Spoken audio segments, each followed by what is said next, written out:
Good morning students. Now we can see here the third term molarity और ये जो है किसी भी सॉल्यूशन के कंसंट्रेशन को एक्सप्रेस करने के लिए मोल का एप्लीकेशन है जिसमें हम देखेंगे what is molarity. Number of moles of the solute dissolve per litre of the solution denoted by m.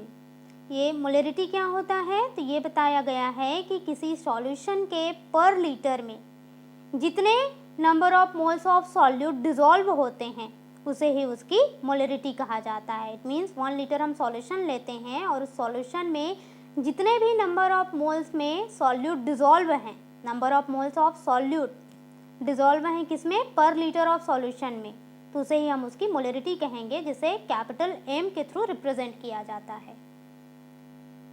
इस तरह से हम देख सकते हैं M is equal to, it means molarity is equal to number of moles of solute upon volume of solution in litre. It means 1 litre या पर litre solution में number of moles of solute जो कि dissolve होते हैं उसे ही उसकी molarity कहा जाता है.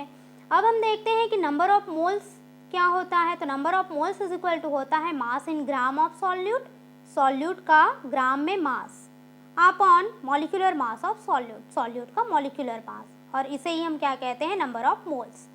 तो m इज इक्वल टू क्या हो जाएगा, mass in gram, it means WB, upon molecular mass MB into volume of solution in litre, it means volume में.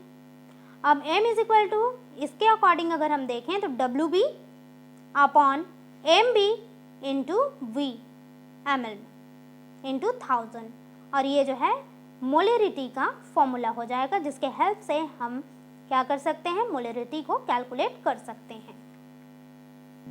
नेक्स्ट हम देखेंगे मोलरिटी.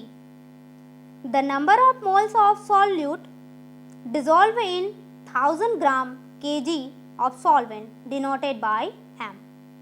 यहाँ पर हम मोलरिटी की बात कर रहे हैं. पहले हमने मोलरिटी देखा, अब मोलरिटी देखते हैं कि ये क्या होता है. तो किसी भी सॉल्वेंट के 1 kg में या फिर 1000 ग्राम में 1000 ग्राम ऑफ सॉल्वेंट या फिर 1 kg ऑफ सॉल्वेंट में dissolve number of mole of solute, उसे ही हम मोलरिटी कहते हैं. मतलब सॉल्वेंट जो है उसके एक जो किलोग्राम सॉल्वेंट है उसमें कितने नंबर ऑफ मोल में सॉल्यूट डिसॉल्व है, उस नंबर को ही हम उसकी मोलरिटी कहते हैं और इसे स्मॉल m के थ्रू रिप्रेजेंट किया जाता है. So molarity is equal to mass in gram of solute upon molar mass into weight of solvent into 1000. So इसके अकॉर्डिंग इसका फॉर्मूला क्या हो जाएगा, WB upon MB into WA in gram, और इस फॉर्मूले के हेल्प से हम मोलरिटी को फाइंड आउट कर सकते हैं.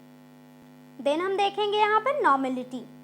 The number of gram equivalent of the solute dissolve per litre of solution denoted by m. अब यहाँ पर क्या बताया गया है कि नॉर्मेलिटी क्या है. तो किसी भी जो सॉल्यूशन है उसके पर लीटर में ग्राम इक्विवेलेंट वेट में डिसॉल्व सॉल्यूट की क्वांटिटी और नंबर ही नॉर्मेलिटी कहलाता है. तो इस तरह से पर लीटर ऑफ सॉल्यूशन में कितने नंबर में ग्राम इक्विवेलेंट अमाउंट में सॉल्यूट डिसॉल्व है वही उसकी नॉर्मेलिटी होती है. तो जितने number of gram equivalent of solute जितने अमाउंट में पर लीटर ऑफ सॉल्यूशन में डिसॉल्व होता है वही उसकी नॉर्मेलिटी होती है, और ये नॉर्मेलिटी को कैपिटल N के थ्रू डिनोट किया जाता है. सो N इज इक्वल टू हो जाएगा ग्राम equivalent of solute upon volume of solution, और इक्विवेलेंट मास क्या होता है, तो molecular mass upon N factor, ये जो है इक्विवेलेंट मास होता है. तो इस तरह से पर लीटर ऑफ सॉल्यूशन में जितने ग्राम इक्विवेलेंट वेट में सॉल्यूट डिसॉल्व होगा वही उसकी नॉर्मेलिटी होगी. देन हम 6 देखेंगे mole fraction. The ratio of number of moles of one component to the total number of moles of all component present in the solution. अब इसमें क्या बताया गया है, the ratio of number of moles of one component. कोई एक component, जैसे कि किसी भी सॉल्यूशन में 2 कंपोनेंट होते हैं A और B या फिर सॉल्यूट और सॉल्वेंट, तो इसमें किसी एक कंपोनेंट का रेशियो का नंबर और सॉल्यूशन में प्रेजेंट जो ऑल कंपोनेंट्स हैं, इट मीन्स 2 कंपोनेंट्स, उनका टोटल नंबर, इनको ही मोल फ्रैक्शन कहा जाता है।